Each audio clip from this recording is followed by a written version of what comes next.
PowerPlayChess, brought to you in association with Kagi. In a moment, I'm going to show you an exciting, dynamic game played in the advanced French variation in the last round of the US Championship. Really exciting game. So that's Grigory Oparin against Levon Aronian. Stick around for that. But first, some news. My new book, Kings Anti-Sicilians for Black, will be published on the 6th of November. Not long to go now.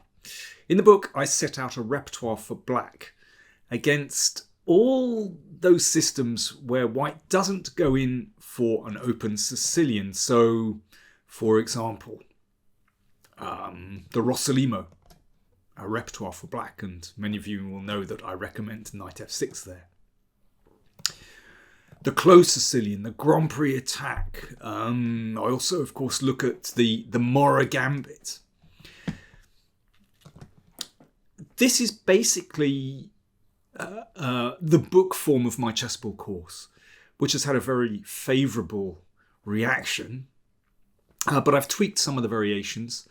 I've added a couple of new chapters and a couple of new model games as well. And I've written proper introductions and conclusions for each chapter that will help you navigate through the variations.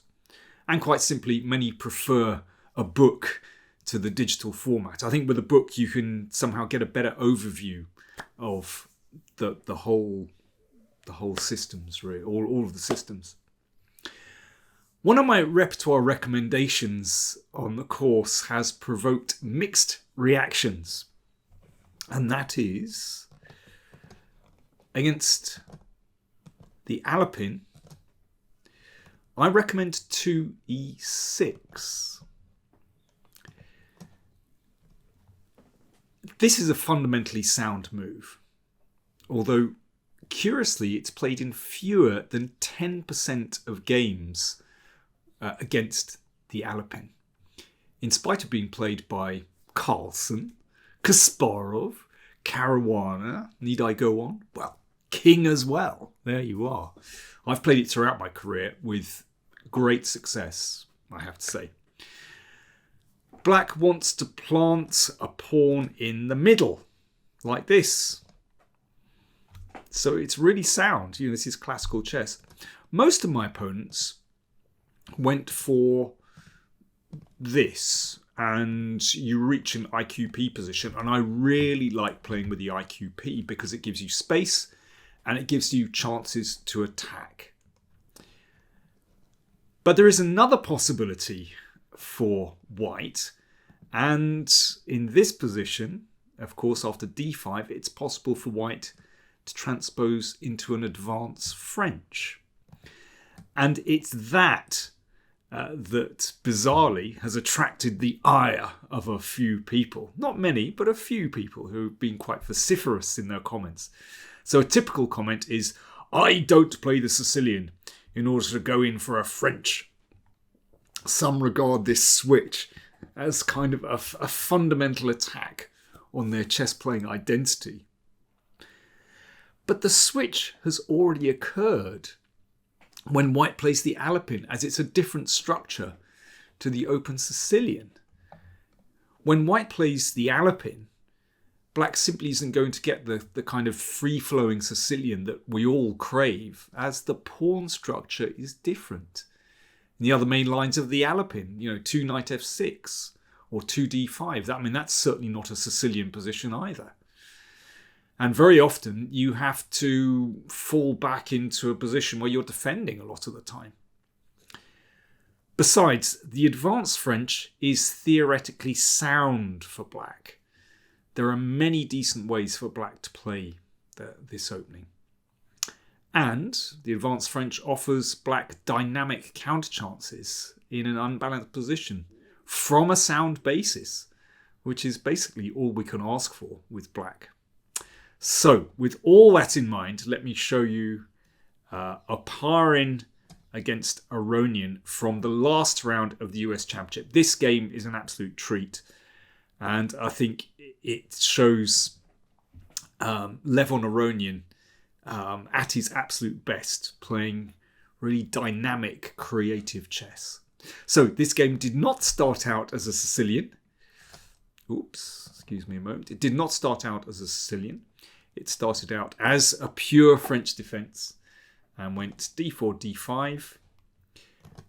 And just one second. There we go. e5. So it's a French advance.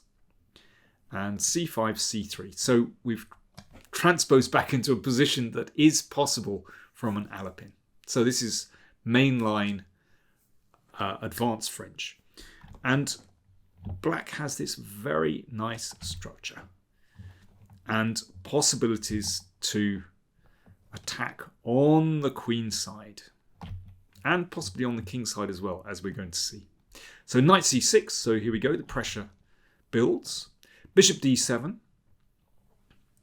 bishop e2, and this is exactly the method that I recommend playing against the advanced French. I like that this knight comes out very quickly, and we don't commit the queen yet. There are various reasons for not committing the queen at this stage. Now, here, white can play usually knight a3 in order to bring the knight back to c2, or castles. These are the main lines that I consider in the book and in the course as well. So here, Oparin played castles kingside. And actually, in the book, I recommend exchanging first and then playing knight f5. But instead, Aronian goes for knight f5. Now, which you go for is absolutely a matter of taste, a question of taste. They're both absolutely reasonable. So here, there's pressure on d4, and Oparin decides just to exchange. And of course, that brings out the bishop to a very nice diagonal. And then bishop d3, looking at that knight, and castles kingside. So Aronian is very comfortable in giving up that pawn. This didn't happen, I should say. But, you know, that queen is going to be pushed away. And black has compensation in the form of the two bishops. This pawn is somehow a bit out on a limb. Rook e1 played, supporting that pawn. This can be the problem for white, actually, that pawn, you can see, now it lacks the support of the pawn on d4.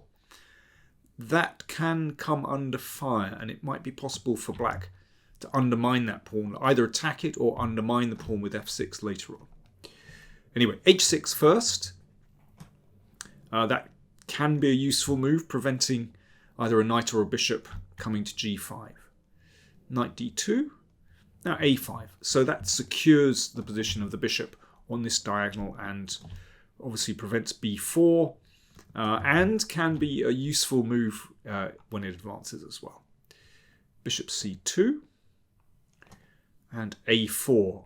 Right, so that doesn't actually give up a pawn. Well, I mean, white can take it, but there's a couple of nice possibilities. One is this, queen b6 attacking here, and then knight e5. The typical trick in the French, actually. So if knight takes, you can take the bishop on a4, and if bishop takes, knight takes, and you can see that's a nice center as well. There's also another possibility. This is fun. Just let me go through this. Rook takes and knight takes. That gives black fantastic compensation for the exchange. I mean, I'm going through these because actually it shows you black's great strength in the French, which is this lovely pawn chain. So once you have a solid centre, a bit like in the Kalashnikov actually, then your pieces play around that solid classical centre. Right, a4 played. Knight f1, I'm going to zip through a lot of these moves and get to the critical moments. So knight h4, very common move in the advance, knocking out this knight, which supports the pawn here, and that also brings the queen into play. I mean, you can see that black's development is really fine here. So already I would say that black is, well, let's just say fine. So I think it's an important move to exchange off that dangerous bishop. And now f5. So Aronian gets going with his play. And Oparin decides he wants to keep this diagonal open. That's understandable. Also, this pawn could be useful, advancing to create play on the king side. So he exchanges off. But of course, that opens the f file for black. So there's going to be play down here. So g3 played, knocking the queen away, which transfers over the other side of the board. This is interesting. And queen b5. So it's undertaking quite a journey. I mean, it often ends up on this side of the board, on this diagonal anyway, on b6. Knight f3, rook f8, so pressure building nicely on the f file. b3, so stopping queen b2. Incidentally, on the previous move, it was possible to take on b2, but this looks scary. So the black queen is pushed to the side. There's a threat down here. And rook b7, that looks a little bit scary when the 7th rank is so exposed. Yeah, black's pieces are kind of too split here. You know, I like the major pieces to work together. Well, that's not working for me. Okay, so instead of grabbing material, Aronian just builds up very nicely, connecting the rooks on the f file. And b3, that does stop queen b2. Okay, now here's the first moment when I'd like you to reflect and take a look at what's going on here.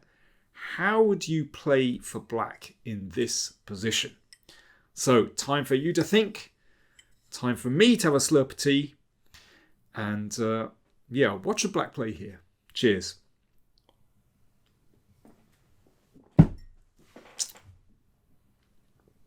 Now, this is such a typical idea in the French defense. Not just in the French defense, but in the Kalashnikov variation as well. Bishop e8. Yes, it's another bad bishop bounce.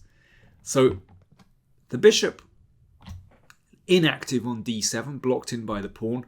But once it comes out to h5, well, you can see in this particular position that would actually be a winning move with that deadly pin. And we see exactly this in the Kalashnikov, where the pawns are on e5 and d6, and it bounces from d8 to b6, or sometimes even a5 as well. So a really common maneuver in both openings. You can see actually there's a strong relation between the French and the Kalashnikov variation. It's just mirrored down the middle of the board, where black plays around these strong central pawns. In this case, e6 and d5, and in the Kalashnikov, d6 and e5. I'm getting confused with the notation now. Anyway, Oparin defended against bishop h5 by playing h3, obviously to meet bishop h5 with g4. And queen c5. So Aronian switches to this key diagonal and also looks at that slightly weak pawn on c3. And b takes a4. I'm not going to go into too much detail in these moves. I mean, there are improvements for both players, actually. And here, actually, the computer thinks that e5 is a really strong move. And I would tend to believe the computer. It looks really strong with the e-pawn advancing, and you can see f2 is really vulnerable. But Aronian, well, he's an artist. He's really creative. He plays without fear. And he couldn't resist the queen sacrifice. And, well, why not? Because this looks so strong. I suspect he thought this was just winning for black. You can see all black's pieces are active. Look at white's pieces. Really poorly placed, actually. Well, the bishop's not bad. But, yeah, the queen and the rook just not active enough. And already black is threatening to come in, taking on g3, and there's potential to come to the 7th rank as well. And watch out for that knight, which could leap into action. It looks incredibly strong. In fact, it's not quite over. Well, we'll see in a second. Queen d3. Well, that threatens something down there. So therefore, Aronian took on g3 and then defended with bishop g6. So he's broken through to the king and he's defending very actively with bishop g6. If the rook is taken, then this endgame is certainly favourable for black. You can see that black still has this nice central control, and then every single one of white's pawns is isolated. Better for black. So instead, Oparin played queen b5 and then rook f3. I mean, it looks crushing, and I can imagine that Aronian just thought he was winning this one easily. So the game went like this. Rook g3 check, and then rook takes g6. So Aronian has simply taken back the bishop. He has rook and knight against the queen. White's king is staggering around without much cover, and these rooks are about to, give the white king hell, actually. Now, Oparin made a mistake here. The computer shows that there is a miracle defense here. I mean, I'll show you it. But I mean, a game, I think, almost impossible to spot.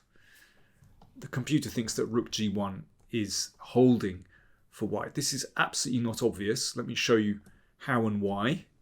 I mean, this looks completely crushing for black. Rook a1 check threatened, winning the rook. But incredibly, the computer shows that white is okay here. I think the point is, if king g6, then queen b1 picks up the rook. That's check there. And if rook f7, well, the king is just a little bit exposed. I mean, I would still be playing for a win with black in that position. But yeah, the king is exposed. The queen is a powerful piece on an open board. Should be a draw. But absolutely not obvious. Instead, Oparin took on b7. And then, well, you can just take that rook immediately, actually. But instead, Aronian went knight e5. It leads to a winning position. That's a beautifully safe king. So we do get another 2 rooks against a queen endgame, but in this case with the king really secure, then this is winning. And white's king is not secure at all. So the game finished like this. I mean, basically there was lots of mopping up of these pawns, and the king is really vulnerable. So first of all, Aronian makes sure that everything is secure so that after the check he can play g6. So that rook was played back to defend along the 7th rank. And rook f7. So rock solid. That queen cannot hit anything at all. And then it's just a case of attacking the king and also going for this pawn. So the game finished like this. Of course, that if the rook is taken, that leads to a winning pawn endgame. The king comes over here to attack this one, and then you advance those. So king g3, h5, and now there are threats actually to checkmate the king. Coming in like this. So queen e5, and at this point, Oparin resigned. Aronian has basically switched strategy. He was about to checkmate the king, but this time he's just going for that c3 pawn. And once that one drops, well, I think you can see it really will be game over.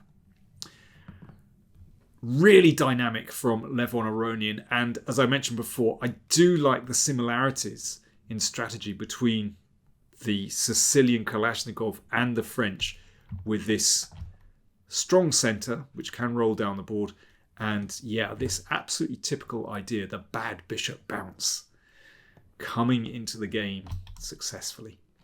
There we go. So as I mentioned before, my new book, King's Anti-Sicilians for Black, a repertoire for Black against the Anti-Sicilians, will be published on the 6th of November.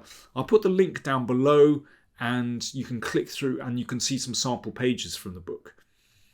And yeah, well, you can get it directly from You in Chess and all good chess stockists. There we are. Thanks for watching.